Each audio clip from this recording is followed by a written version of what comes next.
Bill, it all comes full circle for you and the Miller families with you and Chip founding Carlisle events off the back of what happens here at Hershey. So explain a little bit the backstory about what brought you and Chip to what we know today as Carlisle events.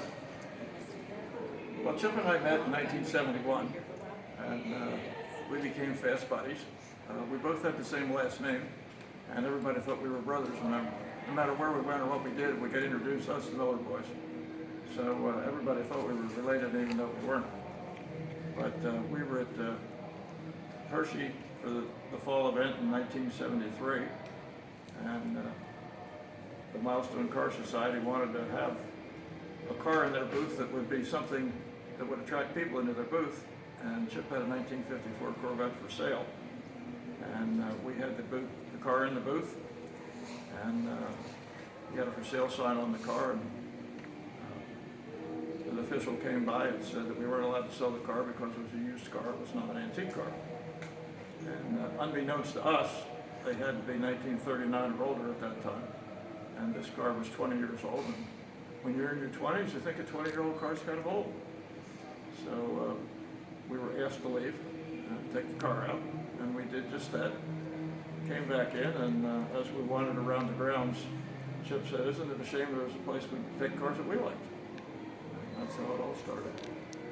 We formed a partnership, and we started the Flea Marketeers. And post-war 74 was our first event, and it was the week before Fall Hershey. Lance, you grew up at the Carlisle Fairgrounds, literally. You've done everything there. To see your dad being honored today along with Bill, what does that mean for you and your mom and your family? Really humbled and honored. He's looking down, without a doubt, tonight. And, you know, it's amazing to see what these two gentlemen have created and truly bringing people together that are so passionate about a hobby that we all enjoy and love. So for me, it's amazing to see what they've done and be a part of. You've both had a chance to walk around the museum here. What are your thoughts on the displays that you see? Bill. I was on the board here for many years and realized what it takes to make this all work. People don't realize when they walk in the door here, it's such a spectacular museum. There's no doubt about it. It's certainly one of the best in America. And to see how they've improved it even since I've been on the board, it just continues to get better all the time. And it's a labor of love for everybody that's here. There's no question about it. It really is. Whether they're full-time employees or they're volunteers, it is absolutely a labor of love. Lance, your thoughts on the museum? I only got to see a quarter of it, and I want to run back through and check it out. So to me, it's awesome. I mean, I've been through here before, but it's exciting because it's always evolving. And the displays out here so far that I've seen are impeccable. You talk about the evolution of cars, and I think Lance and Bill, you can probably offer two different answers on this. But Bill, you talked about when you were in your 20s, a car that was 20 years old seemed old. But as we were talking off camera earlier, it was noted that a car from 1994 is now eligible to be part of the Hershey show. It's now deemed a collector car, basically a classic car. What are your thoughts on the evolution of cars and what we see today versus when you were younger? You know, as kids, we were always under the hood. You know, the neighbor had a car that he was probably 5 years older than I was, but he was always either under it or over it. And I was just infatuated with it from when I was a little kid, and watched him tear the motor apart and work on it and fix it and get it running and everything. And, you know, I just got hooked when I was a kid. And it's really interesting today to see the difference in the young people as they're looking at the cars and experimenting with the cars. And they have all different kinds of thoughts than we did, and it's because you can't tinker with the car today. You know, in those days we could kind of do anything we wanted to them and make them work. Today, you have to be pretty smart to do some of these electronics and things that are going on with the cars. So the hobby has evolved. There's no question about it. And you know, today, to make it go fast, you put a chip in it. Back then, we had to do a whole bunch of work to it to make it go faster. You know, it's just interesting how it's all coming down. But it's still good. The hobby's still alive and well and strong. And Lance, some of the cars that you oversee that were part of your dad's collection.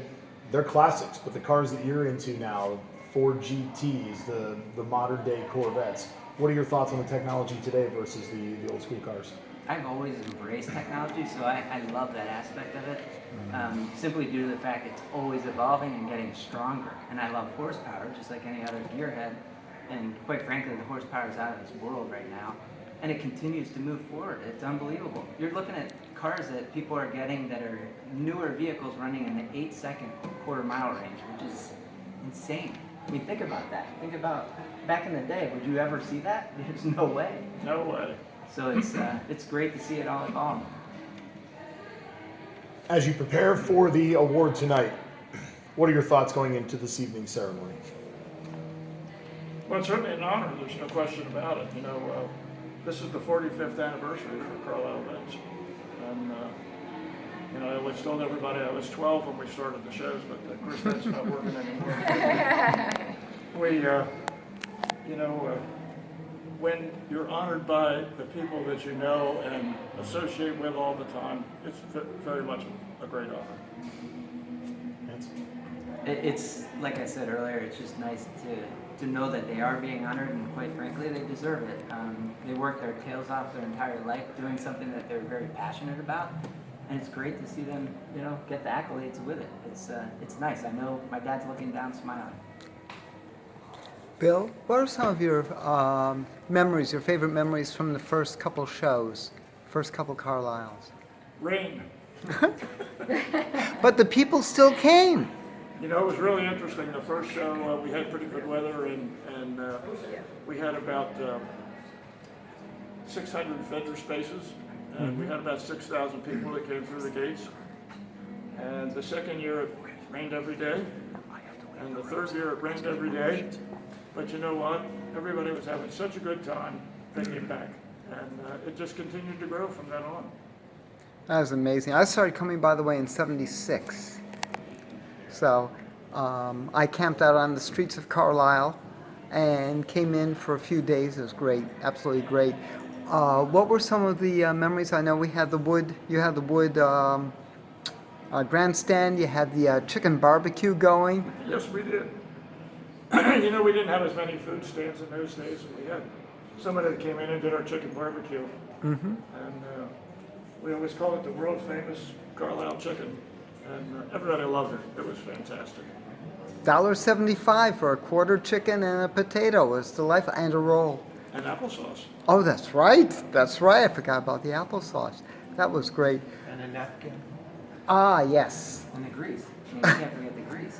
Well, come on, we're at Carlisle. Of course, we're gearheads. We love the grease.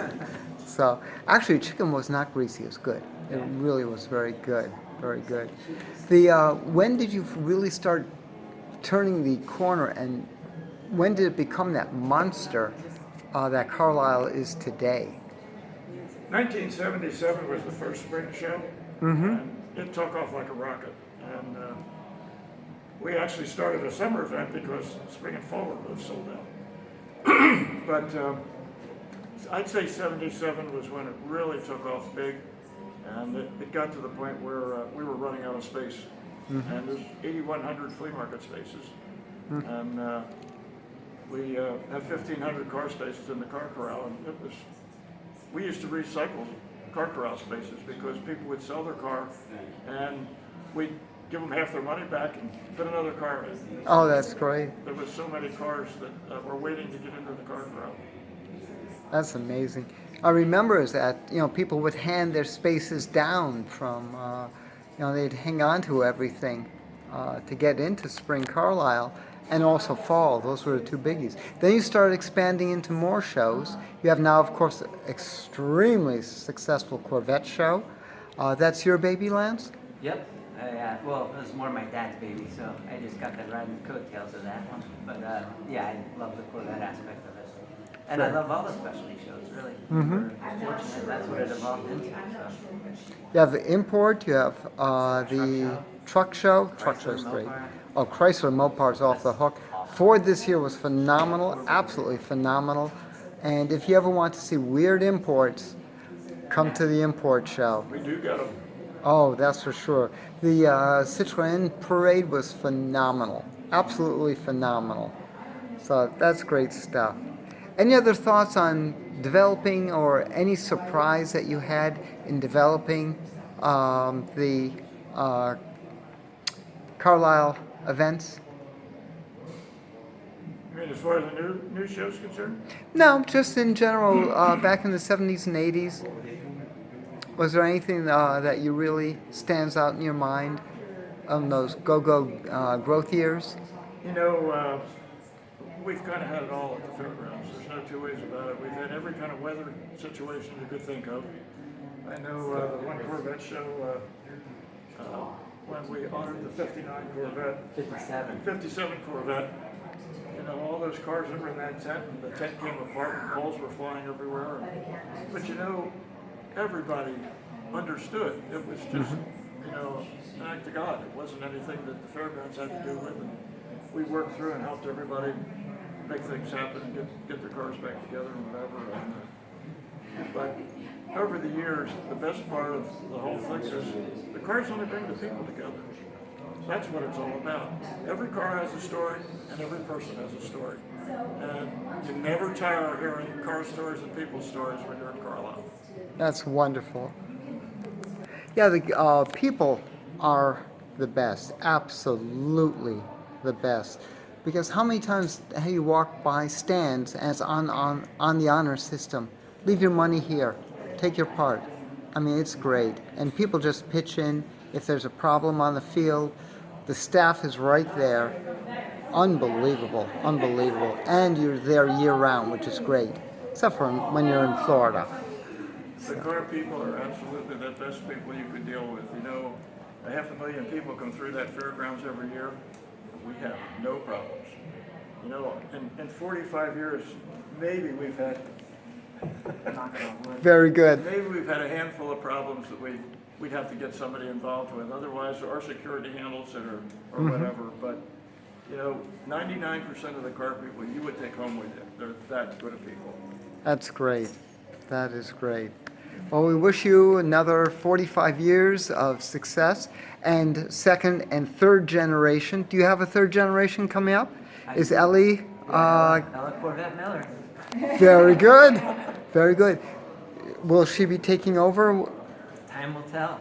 We'll see if she loves cars. I mean, that's what it comes down to. I think our business it's very important that people are passionate about what they do, and if you don't have that passion, I feel, you know, a show won't work. I mean, that's just my personal take on it. If there's no love there, it's very difficult to flourish. And, So in other words, in the third generation, we're going to have a Carlisle horse show? yeah, I know. She loves horses lately. Yes. You never know. She changes. She's funny. She definitely likes cars. She's clean cars, so I always tell her, happy car's a clean car. So Very I try good. to teach that and instill it in her. So, you know, but at the same time, I don't want to push her away. So you have to be careful.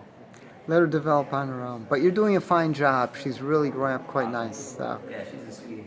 that's it. That's it. I don't know. Andre, you have any questions? We're good. We'll wrap it up.